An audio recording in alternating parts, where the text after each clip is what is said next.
ebadde nyiike na kuyongobera ng'omwoyo gw'omugenzi Mathias Nsubuga birekeraawo gusabirwa mu maka ge Nalumunye. Okusaba kuno kwetabiddwamu banna byabufuzi ab'enjawulo abalangira n'abazaana okuva mu bwakabaka bwa Buganda n'obwakabaka obulala nga Nkole ne Tooro kw'otadde ab'emikwano n'eŋŋanda. Akulidde okusaba kuno Reverend Semkola Edward akubiriza abakungubazi naddala banna byabufuzi okuyigira ku mugenzi Nsubuga babeere n'eddiini nga guno gwe musingi eggwanga Uganda kweririna okutambulira. Abawana b'obufuzi abali wano bw'onobeera mu eddiini teweeraganaga abantu mu nnyongera ekisanja bajjaga nti yamukwata kutufa.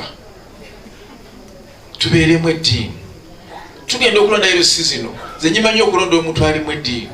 Njagala ntwaleyo omusango baŋŋambe taliwo yagenze kusaala yagenze kusoma. Bannabyabufuzi ku mitendera egy'enjawulo bawadde obujulizi ku mugenzi Mathias era nga bonna bamulojjako birungi byereere. Ng'oggyako oluganda oluliwo luno olwajjawo olw'omuzaana Marion okuyingira mu lulyo olulangira naye abadde mwami omwagazi w'obwakabaka nga buli mukolo gw'obwakabaka olimulabako nga muwagizi wa bwakabaka nga muntu waffe nnyo atakyukakyuka. Ffe tubeere ekyokulabirako wano e Nalumunye nga bwe twabadde jjo. Tuleete ekifaananyi kye eky'obuntu bulamu ekyeggonjebwa omukwatampola omwagazi w'abantu tukireete Walumbe. Twebonereze tumusabire tuleme tulabe nti Mukama amuwa ekiwumulo eky'emirembe. Kubanga omusajja ono tazikawo era manyi tekigenda kuba kyangu kuzikawo.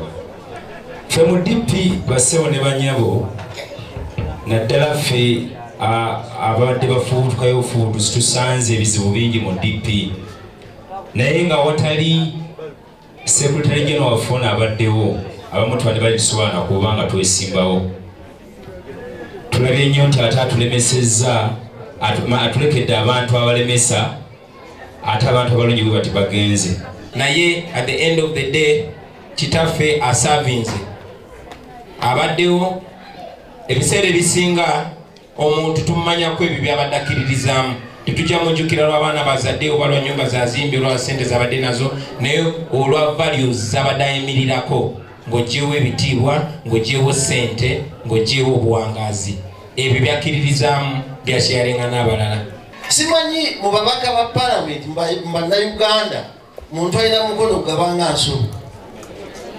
Simanyi nze ekyekyo kyembadde nnaku Nsubuga simanyi kinanvaamu. Nebadde nina ssente nga nziremera ne nga nti waayiteekayo naawa. Wonanamanje bwe tugenda e Bukutu twateeka tunoonye ssente.